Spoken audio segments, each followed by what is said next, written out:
Hello friends, welcome to my channel Jayshree food fun. और आज हम लेकर आए हैं नारियल का चटनी, जिसे हम डोसा, इडली, मेदू वड़ा के साथ खाते हैं। जो चटनी सांभर वड़ा और मेदू वड़ा जिसे कहते हैं, डोसा जिसके साथ हम खाते हैं तो उसका स्वाद दुगना हो जाता है, वही चटनी आज हम बनाना सीखेंगे। तो चलिए देखिए, हमने यहाँ पे ले लिया है एक फ्रेश नारियल, जिसे हमने तोड़ लिया है। और अब इस नारियल से इसके छोटे छोटे टुकड़े हम काट लेंगे। पहले इसके छिलके हटा लेंगे और फिर उसके बाद छोटे छोटे टुकड़ों में काट लेंगे। तो देखिए फ्रेंड्स, हमने नारियल के जो खोली रहता है ऊपर का, वो हटा लिया है और छोटे छोटे टुकड़ों में नारियल को हमने काट लिया है। और ये फ्रेश नारियल है, इसी से वो चटनी बनेगी। साथ में हमने यहाँ पे लिया है धनिया पत्ता और पुदीने के पत्ते और कड़ी पत्ते। कड़ी पत्ते हमें फ्रेश नहीं मिले हैं तो हमने सूखे से ही काम चला लिया है। अगर आपको फ्रेश कड़ी पत्ता मिले तो उसी का इस्तेमाल करें। तो चलिए पहले हम इन सारे चीज़ों को रोस्ट कर लेंगे। एक पैन हमने गैस पे चढ़ा दिया है और गैस के फ्लेम को आपको मीडियम करके रखना है। तो जब पैन थोड़ा गर्म हो जाए तब हम पैन पे डालेंगे एक कटोरी मूंगफली। हमने एक छोटी सी कटोरी लिया है, जिसके नाप का ही हम सारे चीज़ों को लेंगे। तो पहले हमें इन मूंगफलियों को अच्छे से रोस्ट कर लेना है।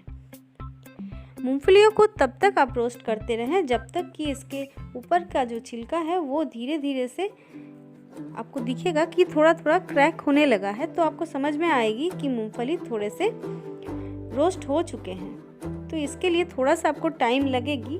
तो जब मूंगफलियाँ अच्छे से रोस्ट हो जाए, आप देखेंगे कि जब ये अच्छे से रोस्ट हो चुकी है, तब उसके बाद आप डालना है यहाँ पर टुकड़े किए हुए नारियल को। इसे भी आपको कुछ देर तक रोस्ट कर लेना है, मतलब 30 सेकंड ही आपको इन नारियल को रोस्ट कर लेना है।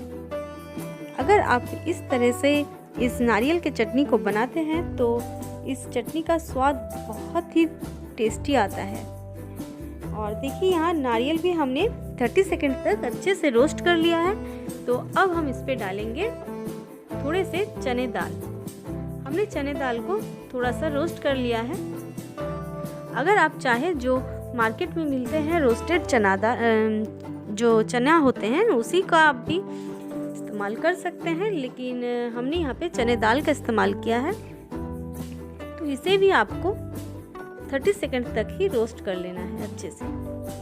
और इसके बाद हम थोड़ा सा यहाँ पे कड़ी पत्ता भी डालेंगे और कड़ी पत्ते को भी आपको अच्छे से रोस्ट कर लेना है। ये सूखे वाले कड़ी पत्ते हैं तो जल्दी ही रोस्ट हो जाएंगे। अगर आप कच्चा वाला यूज़ कर रहे हैं तो थोड़ा सा टाइम लगेगी। साथ में हमने यहाँ पे 2 हरी मिर्च भी लिया है, इसे भी हमने तोड़ के अच्छे से रोस्ट कर लेंगे। इससे इस चटनी का स्वाद बहुत ही अच्छा आएगा। तो देखिए फ्रेंड्स, हमने सारी चीज़ों को अच्छे से रोस्ट कर लिया है। और रोस्ट करने के बाद पहले इन सारी चीज़ों को अच्छे से ठंडा होने दें। जब ये अच्छे से ठंडा हो जाए तब हम इसे एक मिक्सिंग जार में डाल के सारी चीज़ों को अच्छे से पेस्ट बना लेंगे। तो हमने देखिए सारी चीज़ों को अब मिक्सर जार में डालेंगे। ये अच्छे से ठंडा हो चुकी है तो हम हाथ लगा सकते हैं। तो देखिए, हमने यहाँ पे सारे चीज़ डाल दिए हैं। अब ऊपर से हरा धनिया, हरा पुदीना और साथ में अब हम डालेंगे थोड़ा सा इमली। ये खटाई के लिए हमने यूज़ किया है। इससे चटनी का स्वाद बहुत ही अच्छा आएगा, इसलिए इमली डालना ज़रूरी है। साथ में यहाँ पे हाफ टी स्पून नमक भी डालें और थोड़ा सा अब आपको यहाँ पे पानी डालना है। तो अब चलिए इन सारे चीज़ों को हम पेस्ट बना लेते हैं। तो देखिए फ्रेंड्स, हमने यहाँ पे सारे चीज़ों को पेस्ट बना लिया है। और इस चटनी का आप थिकनेस देख सकते हैं। आप चाहे तो इस चटनी को थोड़ा सा और पतला बना सकते हैं। आप यहाँ पे थोड़ा सा और पानी डाल सकते हैं।